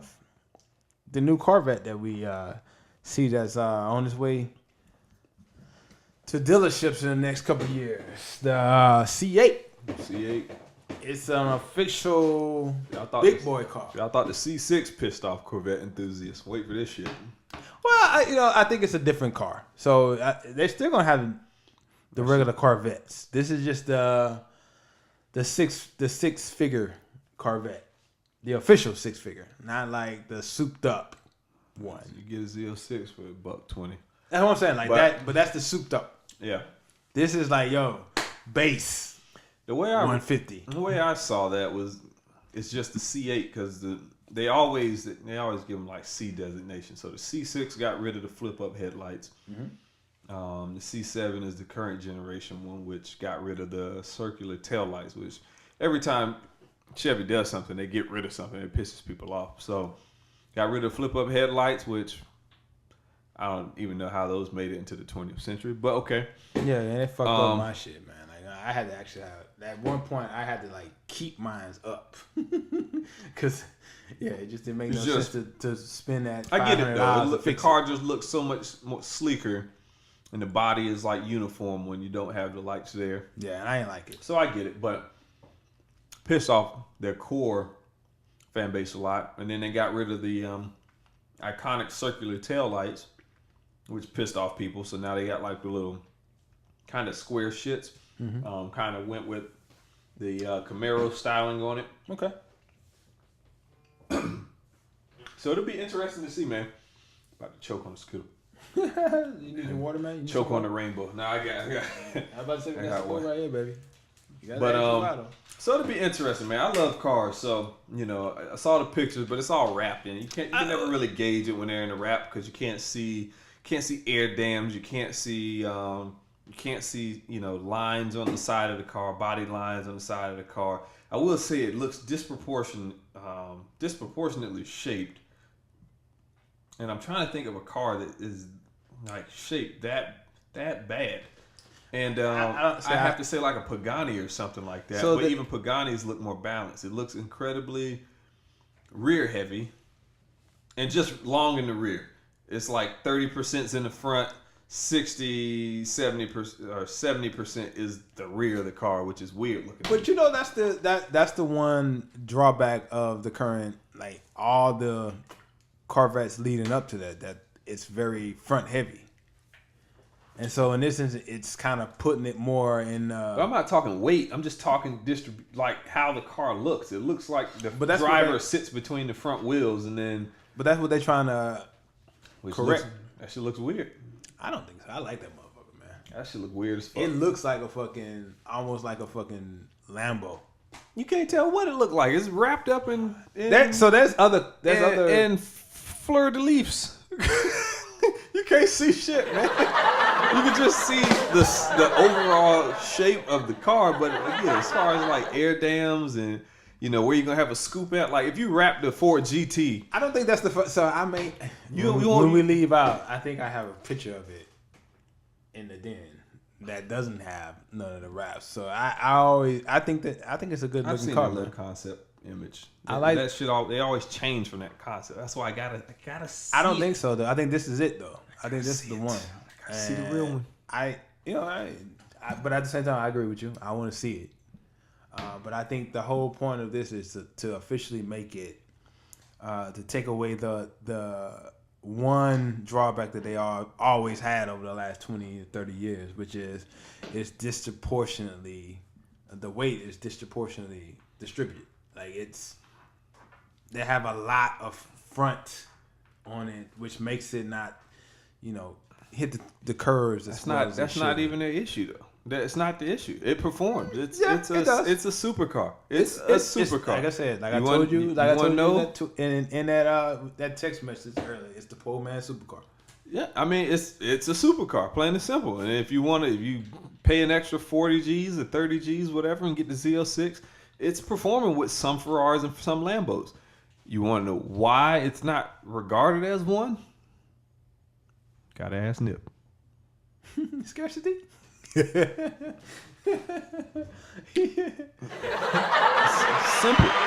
It's got nothing to do with the weight distribution. There are cars that have terrible weight distribution. Aston Martins are, quite frankly, beautiful to me, but they are not. Those are beautiful cars. But they're not looked at in the same regards, performance-wise, as a Lambo. No, they're not. They're not. Like a Aventador versus beautiful cars, though. And they do have some that are up there, but people oftentimes they just overlook them, and they're just like, "Oh, you want something nice and refined? You get an Aston, right?" Yeah. But if you want refined plus performance, you're not going with an Aston. You might get like a Porsche, like 918 or something like that, right? You go leaps and bounds past an Aston. Corvette, one, they're $60,000. Or they used to be. They're there. They're still there. I used to work at a dealership. Ain't nobody paying 60 for a vet. A brand new vet, nobody's paying 60. You put the pace stickers on it, it's over one. I literally took an Indy pace car vet that had the sticker scratched on it and peeled the stickers off. And then they're like, oh yeah, 78 instead of 96. It went to 78 because but you can find $50 stickers. You can find them for 65. I've seen them. I've seen people write checks for 65 and walk. And when the new don't say new because you damn sure ain't getting a new one. The new you paying above sticker. So my internship in B school was at a dealership, so that was a summer that they dropped. So 65 that was the base. That was like the LS2, but 65,000. The 65-year-old man was able to roll out with his Stingray. You couldn't even get a damn GT Mustang for sticker price when they first came out. That's all I'm saying. But their issue is that they've done a very poor job at not poor. their whole aim has been, we want this to kind of be the people's champ, right, of cars. And that's how they positioned it. Other supercars. But when they don't get respect from the other cars, it's because anybody can have this. Yeah. Or have something that look like it. Anybody, like the average Joe, middle class folks, can have a vet. Yeah. Right? You're not middle class. I guess you could be middle class and get like a Lambo or something too. But you have to be upper middle class. Yeah. You have or you just got to be not. You got your responsibilities are not being handled at all. Like your kids aren't fed. Your house mortgage is behind. You probably took out a fucking line of credit on the equity line. That line is right there. Like I'm almost. And it depends on what type of Lambo, because you ain't getting no Aventador. You ain't middle class in the Aveni. Maybe it's about 8 years old. You never know. Nah, 6 years old. I don't even think Aventadors are that old. Lambo does a nice job of replacing their vehicles before they. So you talking Gallardo? Maybe you get a used Gallardo. Okay. You ain't talking a Murcielago. Murcielago? You ain't Mercy. You're not in a Mercy. I mean, well, but you know that's obviously a 2010 because like Kanye was talking about that on that my Deep Dark Fantasy. That's a Mercy though. They don't make those no more. Okay, yeah. The Mercy was replaced by the Aventador. The Gallardo was replaced by the Huracan. So that's what I'm saying. Every 10 years they just. But if you really I'm pretty sure the down payment is a beast, but a bear, should I say? But I think you can get what you said, Harana? What is it? A Huracan? Huracan? It's 100 and something. About they still do, but they do verified income. Yeah, but they do verified income, so you're not in the door. Big dog, I think you can do it. I think you can do it. I can't.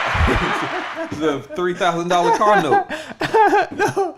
Hey, so you can lease it for two. You can lease it for two. You did your internship there. I was detailing cars at the ship, so I know. I did that too. Every $5,000 is $100 car note. So yeah, go ahead, add $100, and that's before interest. That was like, I guess, can't do it. My detailing time, it was $20 per thousand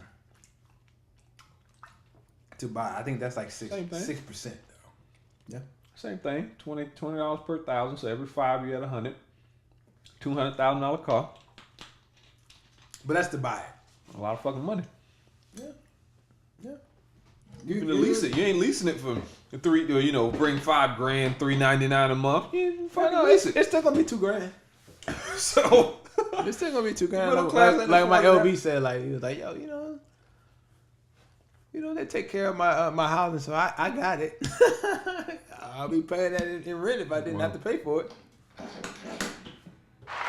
If my new hustle works out, man, I might have one. We're gonna see, baby. You probably do a little better than me on that, but I'll be right behind you. We'll see how it plays out. So yeah, man. So that's it.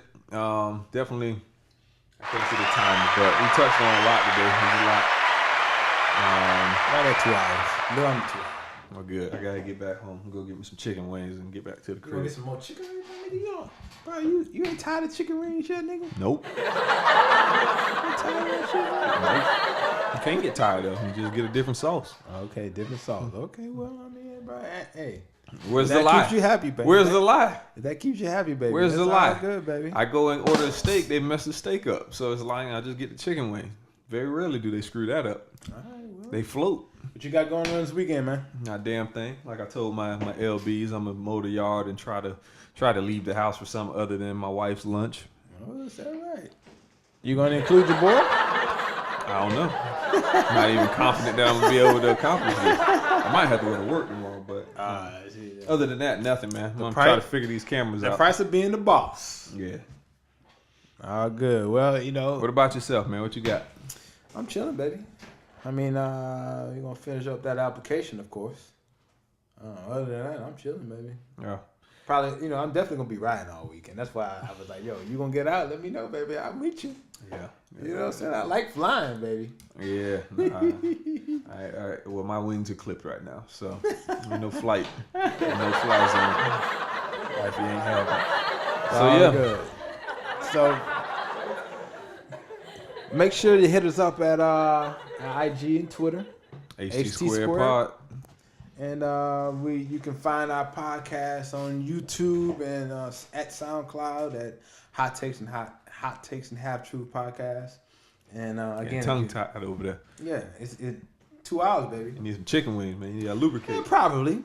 And if you're truly new school, old school, feel free to email us at htsquaredpod@gmail.com. You can find me at I am Ivy Joe, and that's Joe at JEAUX. Yeah. And you find me IG and Twitter at JustKingin, JustKingN. And Straight like that. And Rip Nip. And shout out to that boy Big C-Web, It's Web for the theme song. And from the two of us to all of you. Talk to you next week. See it? That's 2 months out the gym. Do you see it?